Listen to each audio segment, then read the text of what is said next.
एक माँ के नाते जो उन्होंने बयान दिया है, बहुत ही मतलब घिनौना बयान दिया है। और ये जिस पार्टी से जुड़ी हुई है ना, समाजवादी पार्टी से, वो ऐसी पार्टी है जिसके आका जो हैं, जिसके जो मुखिया हैं, वो सरेआम ये कहते हैं कि लड़कों से गलतियां हो जाती हैं। तो इनकी जो मानसिकता है वही है। और रवि किशन ने क्या गलत कह दिया? रवि किशन ने कहा कि अगर भारत सरकार, केंद्र सरकार यदि जो नशा कर रहे हैं, नशा का जो व्यापार कर रहे हैं, जो ड्रग्स का व्यापार कर रहे हैं, उन पर अगर शिकंजा कस रही है तो क्या गलत कर रही है? इन्हें इसमें क्या बुरा लग गया? कहीं ऐसा तो नहीं है इनका कनेक्शन जो बंगाली लड़की चक्रवर्ती है उसको बचाने के लिए कर रही है ये? एक बात बताइए, इन्होंने अभी कह रही है ये मदन शर्मा को मारा गया महाराष्ट्र में अकेले को, वहाँ क्यों नहीं बोली है? इनकी पार्टी के लोग यूपी में तो करते हैं कि ब्राह्मण का है, ब्राह्मणों को मारा जा रहा है, उनको दबाया जा रहा है। मदन शर्मा पे अत्याचार हुआ, उस पर ये जया बच्चन या अमिताभ बच्चन क्यों नहीं बोले? हमारा आमिर खान आता है टर्की से, वो सीधा एयरपोर्ट से सीधा वहाँ जाता है, अपने घर जाता है। भाई आमिर खान कौन सी मतलब आका की चटाई चाट के आया था जो सीधा अपने घर जाता है? ये दोहरी मानसिकता वाला है ये इनका परिवार पूरा। क्योंकि देखिए हर कोई वो तो है नहीं अभिषेक बच्चन कि हर किसी को मतलब बनी बनाई खीर मिल जाए। सब अपनी मेहनत से पहुंचते हैं, लेकिन ये मेहनत को दबाना चाहते हैं। बॉलीवुड गैंग का जो है खुलासा होने जा रहा है, कौन कौन ड्रग्स माफियाओं के साथ हैं, कौन कौन ड्रग्स लेता है, सबके नाम आ रहे हैं। अभी नहीं, ये डर लगा हुआ है कहीं इनका नाम ना आ जाए सामने, क्योंकि ये दोनों मियाँ बीवी मौका परस्त हैं, ये मौका देखकर बोलते हैं। का स्वागत है आपका हमारे चैनल प्यारा हिंदुस्तान पे। जिस तरीके से कल रवि किशन यानी कि गोरखपुर से सांसद रवि किशन ने कल ये कहा था कि जिस तरीके से इंडस्ट्री में ये जो ड्रग्स का मामला है ये दिन ब दिन बढ़ता जा रहा है और जिसके लिए हमें रोकथाम करने की ज़रूरत है, तो आप देख सकते हैं कि आज मॉर्निंग में ही जया बच्चन इस तरीके से इस चीज़ पे भड़क जाती हैं और ये कहती हैं कि इंडस्ट्री को बदनाम करने की कोशिश की जाती है और जो लोग जिस थाली में खाते हैं उसी थाली में छेद करते हैं। ये वही जया बच्चन है जिन्होंने आज तक कंगना रनावत के लिए कुछ नहीं कहा और ना ही तो सुशांत सिंह राजपूत के मामले के लिए नहीं कहा। और जैसे ही ड्रग्स की बातें होने लगती है उसके लिए जिस तरीके से ये छटपटाहट जो दिख रही है वो आप जया बच्चन के चेहरे पे देख सकते हैं। तो इसी पे बात करने के लिए हमारे साथ मौजूद हैं अभी अवधेश उपाध्याय सर, और सर से इसी मुद्दे पे बात करेंगे। सर, जिस तरीके से आज के मामले में आपने देखा होगा कि अभी तक जया बच्चन ने किसी भी मामले को लेकर कुछ नहीं बोला, तो अचानक से ये ड्रग्स के मामले को इतनी छटपटाहट कैसे? देखिए पहली बात तो मैं ये कहना चाहूँगा, एक माँ के नाते जो उन्होंने बयान दिया है, बहुत ही मतलब घिनौना बयान दिया है। और ये जिस पार्टी से जुड़ी हुई है ना, समाजवादी पार्टी से, वो ऐसी पार्टी है जिसके आका जो हैं, जिसके जो मुखिया हैं, वो सरेआम ये कहते हैं कि लड़कों से गलतियां हो जाती हैं। तो इनकी जो मानसिकता है वही है। और रवि किशन ने क्या गलत कह दिया? रवि किशन ने कहा कि अगर भारत सरकार, केंद्र सरकार यदि जो नशा कर रहे हैं, नशा का जो व्यापार कर रहे हैं, जो ड्रग्स का व्यापार कर रहे हैं, उन पर अगर शिकंजा कस रही है तो क्या गलत कर रही है? इन्हें इसमें क्या बुरा लग गया? कहीं ऐसा तो नहीं है इनका कनेक्शन जो बंगाली लड़की चक्रवर्ती है उसको बचाने के लिए कर रही है ये? एक बात बताइए, इन्होंने अभी कह रही है ये मदन शर्मा को मारा गया महाराष्ट्र में अकेले को, वहाँ क्यों नहीं बोली है? इनकी पार्टी के लोग यूपी में तो करते हैं कि ब्राह्मण का है, ब्राह्मणों को मारा जा रहा है, उनको दबाया जा रहा है। मदन शर्मा पे अत्याचार हुआ, उस पर ये जया बच्चन या अमिताभ बच्चन क्यों नहीं बोले? हमारा आमिर खान आता है टर्की से, वो सीधा एयरपोर्ट से सीधा वहाँ जाता है, अपने घर जाता है। भाई आमिर खान कौन सी मतलब आका की चटाई चाट के आया था जो सीधा अपने घर जाता है? ये दोहरी मानसिकता वाला है ये इनका परिवार पूरा। क्योंकि देखिए हर कोई वो तो है नहीं अभिषेक बच्चन कि हर किसी को मतलब बनी बनाई खीर मिल जाए। सब अपनी मेहनत से पहुंचते हैं, लेकिन ये मेहनत को दबाना चाहते हैं। बॉलीवुड गैंग का जो है खुलासा होने जा रहा है, कौन कौन ड्रग्स माफियाओं के साथ हैं, कौन कौन ड्रग्स लेता है, सबके नाम आ रहे हैं। अभी नहीं, ये डर लगा हुआ है कहीं इनका नाम ना आ जाए सामने, क्योंकि ये दोनों मियाँ बीवी मौका परस्त हैं, ये मौका देखकर बोलते हैं। आपने देखा होगा अभी पीछे लॉकडाउन में कितना क्या हुआ, कभी ना तो इन्होंने कुछ बोला ना इनके हस्बैंड ने कुछ बोला। तो ये इनकी दोहरी मानसिकता का कारण बताता है। यहाँ पे सवाल ये भी है कि जिस तरीके से ये अब जया बच्चन लगातार ड्रग्स के मामले को लेकर इतनी ज़्यादा आग बबूला हो जाती हैं और ये कहती हैं कि कुछ लोगों ने कमेटियाँ बना रखी हैं सोशल मीडिया पे जिसकी वजह से वो बॉलीवुड इंडस्ट्री को बदनाम करने की कोशिश करते हैं। अगर ड्रग्स की बात की है तो क्या इसमें इंडस्ट्री बदनाम हो रही है? देखिए ये केवल अपने नंबर बनाने के चक्कर में है, क्योंकि इन्होंने डर लगता है मुंबई में, क्योंकि मुंबई में चलती है तानाशाही। लोग कहते हैं ना तानाशाही चल रही है भारत में, असली तानाशाही मुंबई में आप देखिए महाराष्ट्र सरकार के तानाशाही कर रही है। इन्हें ये डर लग रहा है कि अगर ये इनके पक्ष में, अगर ये इनके विपक्ष में बोलती है शिवसेना के, तो इनका घर भी तोड़ा जा सकता है। भाई वो जब एक कंगना रनौत का घर तोड़ दिया इन्होंने, ठाकरे परिवार ने, शिवसेना ने, तो इनका घर बच सकता है क्या? ये उनके पक्ष में इसलिए बोल रही हैं केवल अपने नंबर बनाने के लिए, इनका कोई और वो नहीं है इसमें। इसीलिए तो डरी हुई है ये। ऐसा है जब आदमी को लगता है ना कि अब खुल रहे हैं, जो इनके पूरा जो राज है वो खुलने जा रहा है बॉलीवुड गैंग का। बॉलीवुड किसके इशारों पे चल रहा है, किसके इशारों पे ड्रग्स का जो धंधा चल रहा है वो किसके इशारों पे चल रहा है, इसलिए ये घबराए हुए हैं सारे। पूरे बॉलीवुड गैंग क्या पूरा महाराष्ट्र में मतलब वो मचा हुआ है खलबली मची हुई है एक तरह सर से। यहाँ पे ये भी है कि जिस तरीके से आपने कहा कि समाजवादी पार्टी से हैं और इन्हीं की पार्टी के नेता ये कहते हैं कि लड़कों से गलती होगी इसीलिए रेप कर दिया, तो इन्हीं की पार्टी के नेता हैं आईपी सिंह, वो भी ये कहते हैं कि रिया चक्रवर्ती ब्राह्मण है इसीलिए फंसाया जा रहा है। देखिए अब ब्राह्मण की बात आ गई, मदन शर्मा कौन है? मदन शर्मा भी तो ब्राह्मण है, उसके ऊपर क्यों नहीं आते ये लोग? मायावती हुई उत्तर प्रदेश की, अखिलेश यादव हुए, अभी पीछे देखा था विकास दुबे। कुछ लोगों ने ये भी कहा था कि जैसे विकास दुबे का घर ढहा है ऐसे ही उसका किया है। भैया विकास दुबे कौन सा हीरो था? विकास दुबे गुंडा था जिसपे कम से कम 50 से ज़्यादा मर्डर केस चल रहे थे, ठीक है। कंगना रनौत तो गुंडा नहीं है, कंगना रनौत तो 4 बार राष्ट्रीय पुरस्कार ले चुकी है, भारत की बेटी है। आपने उसका घर तोड़ा, क्यों तोड़ा? आप अगर आप में दम है, जो भिंडी बाजार में दाऊद का मकान है उसे तोड़ के दिखाओ ना, असल बाप के हो तो।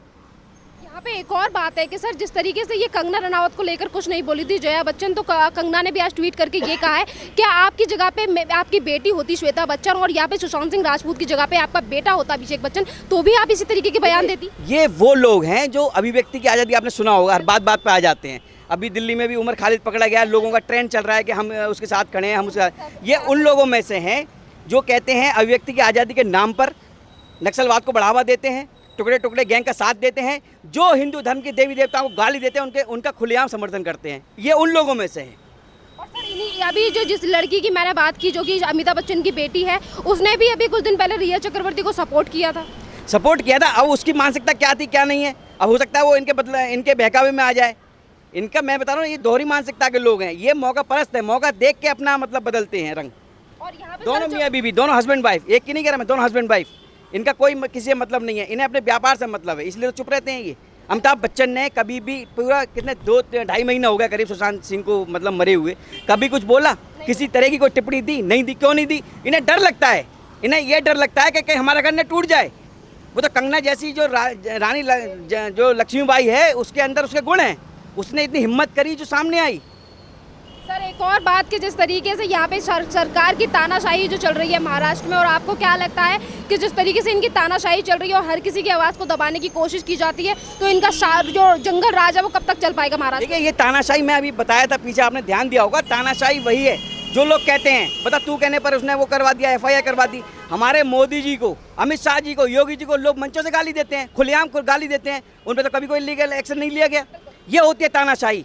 मैं आपके चैनल के माध्यम से उन लोगों को बताना चाह रहा हूँ जो वीडियो देख रहे हैं, जो कहते हैं तानाशाही ये होती है जो सच बोलने वाले को दबाया जा रहा है, उसे घर तोड़ा जा रहा है, मदन शर्मा को मारा जा रहा है खुलेआम, वो होती है तानाशाही। अच्छा एक बात बताइए, शिवसेना के लोगों ने मदन शर्मा को मारा, ठीक है, कश्मीर में पत्थरबाजी करते हैं भारतीय सेना पर, तो उनमें और उनमें क्या फ़र्क है? सेम ही है ना, अलग कहाँ है फिर वो? क्योंकि इनकी जो आदत अब बन चुकी है, ये सोनिया सेना तो रही नहीं, अब ये सब सेना बन चुकी है। इन्होंने अपना ज़मीर जो है अकबर रोड पे गिरवी रख दिया, उन्हीं के उसमें चल रहे हैं नक्शे कदम पे। बाला साहब ठाकरे का नाम बिल्कुल मिट्टी में मिला दिया बाप बेटों ने। बहुत सही बात कही आपने कि सर जिस तरीके की शिवसेना की आजकल की हरकतें हैं वो देख के बिल्कुल भी कोई फर्क नहीं बता सकता PO के कहाँ है और महाराष्ट्र कहाँ है। तो सवाल ये भी है कि जब कंगना ये सही कहा था कंगना रनौत ने, PO के गलत क्या कहा था भाई? एक बात बताइए, जब जो लोग पत्थरबाजी करते हैं भारतीय सेना पर, जो लोग भारतीय सेना को कहते हैं गुंडा बताते हैं, और जो पत्थरबाजी कहते हैं भटका हुआ नौजवान है, तो मुंबई में उसमें क्या फ़र्क रह गया? मुंबई में भी तो एक मतलब बेचारे 50-60 साल के उम्र के मदन शर्मा जी हैं, उनको मारा गया,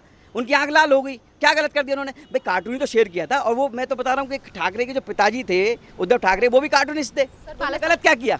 बाला साहब ठाकरे जो थे वो तो कार्टूनिस्ट थे, तो उसने गलत क्या कर दिया? वो शेयर कर दिया। तो आप सच्चाई दबाओगे? किसकी सच्चाई दबाओगे आप? सच्चाई दबाने की बात यह है कि जब भी कोई महाराष्ट्र में अपनी आवाज़ को बुलंद करने की कोशिश करता है किसी भी मुद्दे को लेकर, तो शिवसेना की तरफ से उसके ऊपर गुंडा राज दिखाया जाता है, उसकी आवाज़ को दबाया जाता है। और सर जिस तरीके के हालात इन्होंने आर भारत की टीम के साथ किए, कंगना के साथ किए, देखिए वही तो मैं कह रहा हूँ। देखो मदन शर्मा को मारने वाले लोग तुरंत बेल पे चले जाते हैं, और सच्चाई को ये चाहते हैं कि सच्चाई दिखे नहीं लोगों को, यही कारण है। और सर जिस तरीके से इन्होंने कंगना को लेकर अपशब्द कहे, एक तरफ ये बोलते हैं कि हम शिवाजी महाराज की सेना है, ये शिवाजी महाराज के लक्षणों पे चलती है, और इस तरीके से ये औरतों का अपमान करते हैं। देखिए ये कोई शिवाजी का वो नहीं करते सम्मान। अगर शिवाजी का, छत्रपति शिवाजी का सम्मान करते, बाला साहब ठाकरे का सम्मान करते, तो ये इतनी घिनौनी हरकत कभी नहीं करते। एक भारत की बेटी को इन्होंने मतलब अपशब्द कहे, अभद्र भाषा उसके लिए यूज़ की, उसका घर तोड़वाया।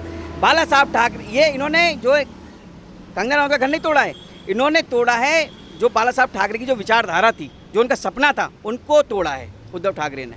ये कंगना रनौत का घर नहीं टूटा है, ये उनके सपनों को तोड़ा है। उनकी आत्मा, इस समय पितृपक्ष चल रहा है, पता है, पितरों को खुश करने के लिए लोग पता नहीं क्या करते हैं, लेकिन पितृपक्ष में उद्धव ठाकरे ने ऐसा कार्य किया है जो बाला साहब ठाकरे की आत्मा पूर्ण रूप से रो रही होगी।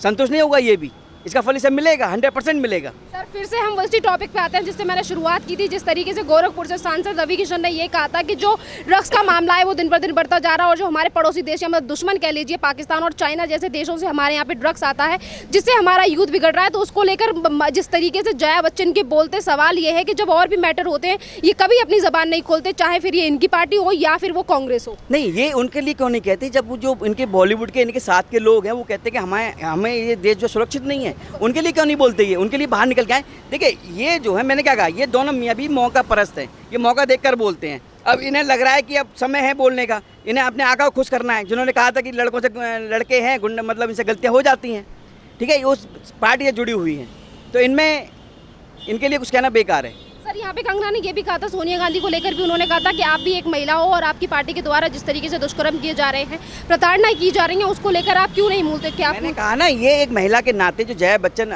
एक माँ भी है, एक महिला भी है, ऐसे बयान इनके लिए शोभा नहीं देते। मैंने कहा अभी हर कोई अभिषेक बच्चन नहीं है कि उसको मतलब बनी बनाई खीर मिल जाए। लोग मेहनत करके आगे पहुँचते हैं, उनको ये दबाना चाहते हैं। ऐसा अब नहीं होगा क्योंकि राष्ट्रवादी सरकार है। यहाँ कोई भी अपराधी किसी भी धर्म का हो, किसी भी जाति का हो, बख्शा नहीं जाएगा, ये मैं बता दूँ आपको। धन्यवाद सर। से जया बच्चन अपना जो अभी आपने देखा होगा कि रवि किशन के बयान पे इतनी ज़्यादा आग बबूला जो हो जाती है, क्या कहना चाहोगे? जया बच्चन जी को ऐसा नहीं करना चाहिए, मैं उसकी निंदा करता हूँ। और अक्सर ये है कि जया बच्चन जी ने जो कहा है वो अखिलेश यादव के दबाव में कहा है, क्योंकि वो समाजवादी पार्टी से सांसद हैं राज्यसभा की, तो इसलिए उन्होंने ये सब बोला है। और दूसरा ये है कि उनकी जो नातिन है नव्या नवेली, वो नव्या नवेली का और रिया चक्रवर्ती का आपस में फ्रेंड सर्कल है, दोस्ती है, तो वो हो सकता है इसलिए उन्होंने ये सब कहा हो। लेकिन उन्हें इस बात की निंदा नहीं करनी चाहिए थी। उन्हें चाहिए था कि कंगना रनावत का साथ दें ताकि बॉलीवुड में जो नशाखोर हैं, जो ड्रग्स लेने वाले लोग हैं, उनका भंडाफोड़ हो सके और वो बॉलीवुड से बाहर हो सके, ताकि बॉलीवुड की सफाई हो सके।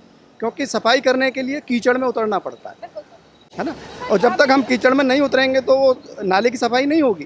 तो अभी इस समय जो कंगना रनावत है या मुकेश खन्ना है या ये मदन शर्मा है, ये बॉलीवुड की सफाई का काम कर रहे हैं। सुशांत का केस तो अलग है, अभी तक कुछ सबूत मिला नहीं है, लेकिन जब कनेक्ट होगा तो एक साथ कनेक्ट हो जाएगा। बड़े बड़े दिग्गज इसमें फंसने वाले हैं। सर जिस तरीके से एक सीनियर एक्ट्रेस है जया बच्चन, उनको बॉलीवुड का ध्यान रखना चाहिए कि जिस तरीके से बॉलीवुड में अब गंदगी फैल चुकी है, नेक्सस चलता है बॉलीवुड ड्रग्स को लेकर, तो उसको सफाई के बदले अगर सफाई की बात कोई करता है तो उसकी आवाज़ को दबाने की कोशिश की जाती है। ये कहा जाता है कि जिस थाली में खाते हो उसी में छेद कर रहे हो। जी, तो उनका कहने का वो सिर्फ डर से कह रही है, चाहे वो माफिया का डर हो, जो गुंडे बॉलीवुड पर राज करते हैं, उनका भी डर हो सकता है। अमिताभ बच्चन सबसे बड़े कलाकार हैं पूरे विश्व में, लेकिन राम जन्मभूमि पे उन्होंने एक ट्वीट नहीं कहा, एक ट्वीट नहीं किया, ना कभी उन्होंने ये कहा कि हम राम जन्मभूमि को इतना चंदा दे रहे हैं। तो ये चीज़ें उनके लिए, उनको शोभा नहीं देती हैं सारी चीज़ें। उन्हें आगे बढ़कर बॉलीवुड को साफ करवाना चाहिए। धन्यवाद साहब।